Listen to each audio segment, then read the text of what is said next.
How many of you have ever seen the ridiculous and funny various signs on whether it's a roadway or in a shopping mall or something like that? I've seen a few of those myself. Some like these here. Perhaps it's something completely ridiculous, like a "Watch out for ice" at an ice skating rink, or a "Sharp edges" sign, or perhaps something completely useless. Do not breathe underwater. Of course not. Or this is a stop sign. Or, of course, the Indian Hills famous pun signs. Spiders and snakes are a vital part of the ecosystem. As I was reading Matthew chapter 27 today, which is the reading that we're doing today, I was thinking about signs. In verses 41 and 42, we read this. It says, "In the same way, even the chief priests, together with the experts of the law and the elders, were mocking him. He saved himself, but he saved others, but he cannot save himself. He is the King of Israel. If he comes down now from the cross, we will believe in him." All along, the Jewish people had been asking for a sign on various occasions. We find that, in fact, in John chapter 2, verses 18 to 19, we read this. It says, "The Jewish leaders responded, 'What sign can you show us since you are doing these things?' Jesus replied, 'Destroy this temple, and in 3 days I will raise it again.'" And of course, they had a little conundrum over that. And then, of course, in John chapter 10, verses 17 and 18, I read, "This is why the Father loves me, because I lay down my life so that I may take it back again. No one takes it from me. I lay it down on my own free will. I have the authority to lay it down, and I have the authority to take it back again. This commandment I have received from the Father." And there was a sharp division, it says, among the Jewish people. There was Pharisees in the audience there. As they come to this point in time in Matthew chapter 27, the signs, if you will, are here. Jesus is laying down his life, and in a few days he will take it back up again. What more proof do they need than prophecy fulfilled that he is who he said he was? Of course, they obviously weren't happy with what was going on because he wasn't fulfilling their preconceived ideas about who he said he was going to be. And it's sad that in these verses, particularly verses 41 and 42, we see the nature of the religious system at that time.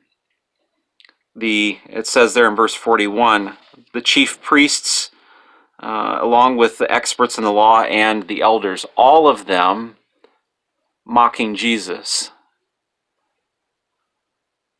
All the religious leaders, it seems, bent on rejecting the Messiah himself. And what did Jesus always say? He says, "I came what? To serve." He came to provide salvation.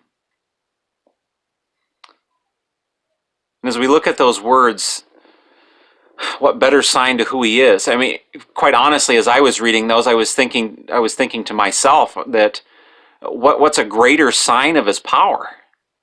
That he would come down at the cross at that time, or that he would raise himself from the dead? Of course, the latter, I think. And yet they rejected him, and they continued to do so. And we're grateful that he didn't, of course, come down off the cross at that particular point in time, because if he had, we wouldn't have salvation today, would we? We'd still be lost in our sinful state. And so we're grateful that he did continue to hang there, and that he provided the way of salvation through his work on the cross for us. You know, as we go through life, continuing with that kind of "here's your sign" motif, especially to the Pharisees of "here's who I am," and yet they didn't listen to the sign. You know, as we go through life and encounter various trials and troubles, situations, sometimes we ask, does God really care? Or we ask, does God really have the power to deal with this particular situation? Or we try to solve things all on our own in our own strength, don't we? And yet as we look at this passage, we see what? That God does care. He cares deeply for you. Jesus himself died for you.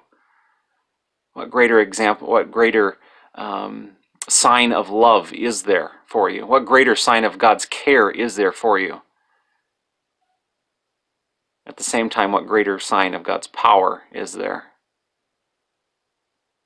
He can raise himself from the dead and deal with our sin problem.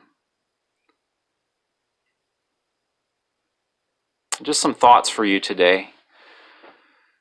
As we're going through life and our various circumstances and situations, for those that ask, is God really God? Is there a God out there? Yes, there is. Jesus came and died for you. That's a sign of his love. Does he care for you as a believer, as one who's placed their faith and trust in him? Yes, he does. Jesus died for you. He didn't come off the cross on that day.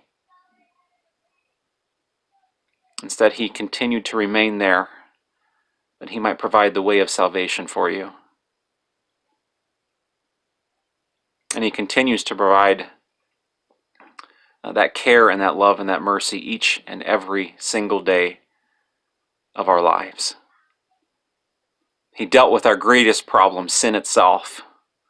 He'll certainly deal with everything else that we face in life. We just have to reach out to him and come alongside and just ask that he would intervene in various situations. And if he doesn't respond as we think he should, like the Pharisees did, perhaps we need to settle in our own hearts that maybe God is teaching us something through whatever circumstance that we're facing, and keeping our eyes and ears open to that.